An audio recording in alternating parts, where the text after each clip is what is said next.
Hi, it's me again with Corel Draw Tips and Tricks, and somebody on Facebook was mentioning they wanted to put some lines around a frame and do it with vector engraving, or somebody suggested vector engraving, and then run these columns separately, or they even mentioned color mapping. Color mapping is pretty cool, but it's a little bit difficult sometimes to figure things out. Once you learn it, it's pretty easy. But I'm going to go through some steps.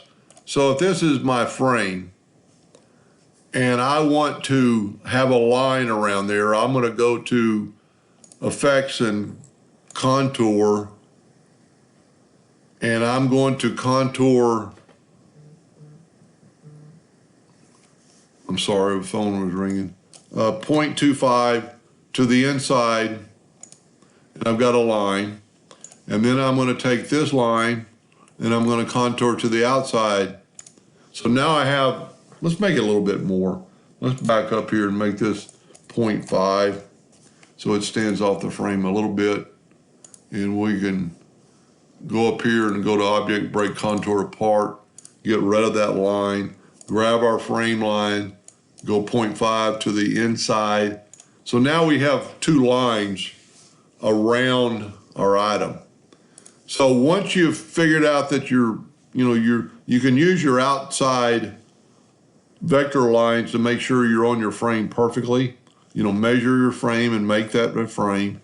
Then once you have it set, there's a couple of things you can do. We're going to set our nudge factor, see how big this thing is. It's 16 inches plus, so we'll make it 18 inches. Once we've done like a red dot pointer test, take that outside line and just move it away. We got to break the contour apart on both these. Now we can grab the outside line. So you do your test now and it fit, and we're going to take the inside and the outside. So this is our frame, and this is our new vector engraving lines.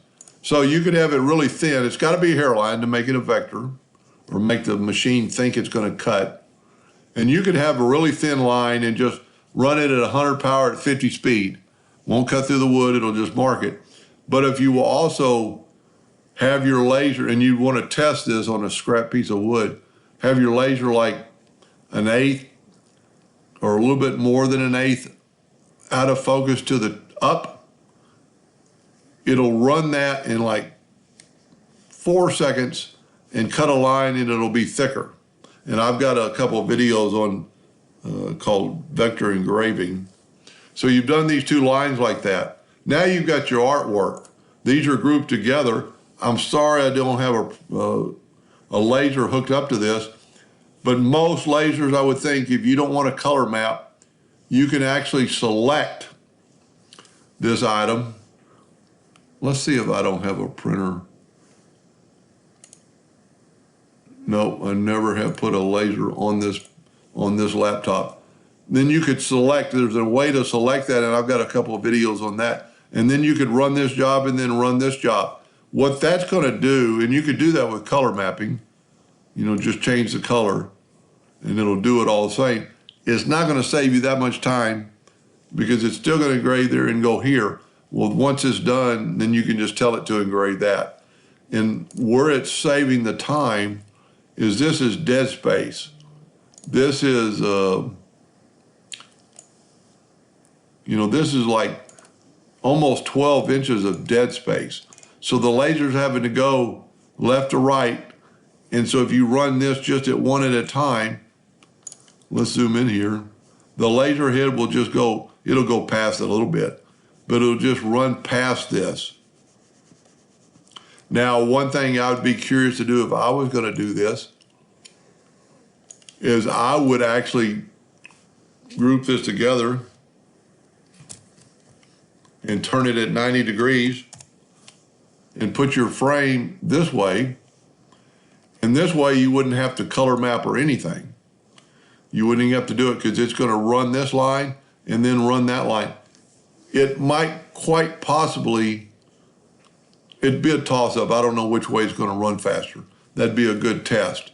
And if you have a newer laser, most of them have times, and you could actually put a time on there and before you do it.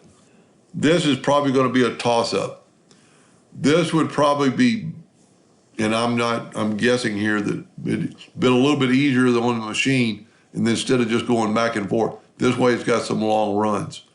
But the difference between this height and this height is quite a bit. So give that a thought next time you put a graphic on a frame. I hope that helped a little bit. Thank you for watching.